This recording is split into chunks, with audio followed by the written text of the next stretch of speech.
વલસાડ જિલ્લામાં ફરી એકવાર ધોધમાર વરસાદ પડતા ઇમારતો જર્જરિત થતાં ખતરો વધ્યો। વલસાડના જૂના ગુજરાત હાઉસિંગ બોર્ડમાં આવેલ બિલ્ડિંગ નંબર 2 અને 6નો એક સાઇડનો સ્લેબ અચાનક તૂટી પડ્યો। ઘટનામાં કોઈ જાનહાનિ થઈ નથી। ઘટનાની જાણ થતાં જ ગામના સરપંચ અને હાઉસિંગ બોર્ડ એસોસિએશનના પ્રમુખ તાત્કાલિક ઘટના સ્થળે દોડી આવ્યા। જૂના ગુજરાત હાઉસિંગમાં કુલ 40 બિલ્ડિંગ અને 600 જેટલા ફ્લેટ આવેલા છે, જેમાંથી ઘણાની હાલત અત્યંત ખસ્તા છે। ગ્રામ પંચાયત દ્વારા લોકોને આ પ્રકારના જર્જરિત અને ભયજનક બિલ્ડિંગમાં ન રહેવા માટેની ખાસ અપીલ કરાઈ। બિલ્ડિંગનો સ્લેબ ધરાશાયી થતાં સ્થાનિક રહીશોમાં ભારે ભયનો માહોલ। તંત્રની અપીલ અને ભયના માહોલ વચ્ચે પણ બિલ્ડિંગ નંબર 2 અને 6માં હજુ પણ અનેક પરિવારો મજબૂરીવશ વસવાટ કરી રહ્યા છે।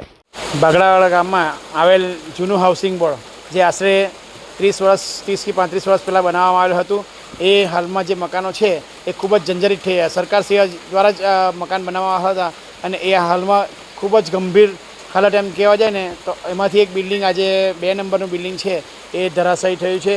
ખાસ કરીને એટલું સારું થયું કે એમાં કોઈ રહેતા ન હતા। સરકારશ્રીની સૂચના તો હતી જ કે આ મકાનો ખાલી કરવાના, પણ અમુક જે માલિકો છે એ ખાલી કરતા ન હતા। તો મેં એક જ મેસેજ મોકલવા માગું છું કે જે અત્યારે હાલમાં જે રહે છે લોકો એ સુરક્ષિત બીજું ઘર કોઈ જગ્યાએ શિફ્ટ થઈ જાય, કેમ કે આ દરેક મકાનો 40 ઘર જોવા જાય ને તો એ પડે એવા જ છે। તો ખાસ કરીને ત્યાંના રહીશો જે અત્યારે ભાડુતી કે કોઈ પણ રહેતા હોય તે ખાલી કરી અને બીજી જગ્યાએ જવા વિનંતી છે। નમસ્તે। આજે રોજ ભાગડાવાડા ગામે જૂનું ગુજરાત હાઉસિંગ બોર્ડ આવેલું છે। તે ગુજરાત હાઉસિંગ બોર્ડમાં 1 થી 40 બ્લોક છે, ટોટલ 600 ફ્લેટ છે।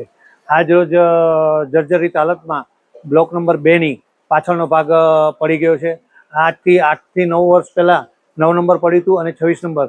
તો સરકારશ્રીને મારી ખાલી અને બહુ નમ્ર વિનંતી છે કે આને જલ્દીથી રીડેવલપમેન્ટ કરે।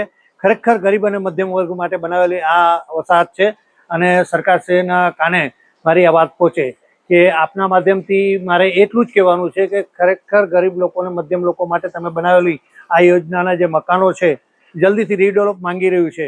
હવે ધીરે ધીરે એની અંદર હાલ એક જ મકાન માલિક રહેતા હતા। સરકારશ્રીની સૂચનાથી અમે ખાલી પણ કરાવી દીધેલું છે, આના દસ્તાવેજો બી થઈ ગયા છે, મૂળ મકાન માલિકો છે અને લગભગ 90% લોકોની સહમતિ છે કે આને જલ્દીથી રીડેવલપ કરવામાં આવે।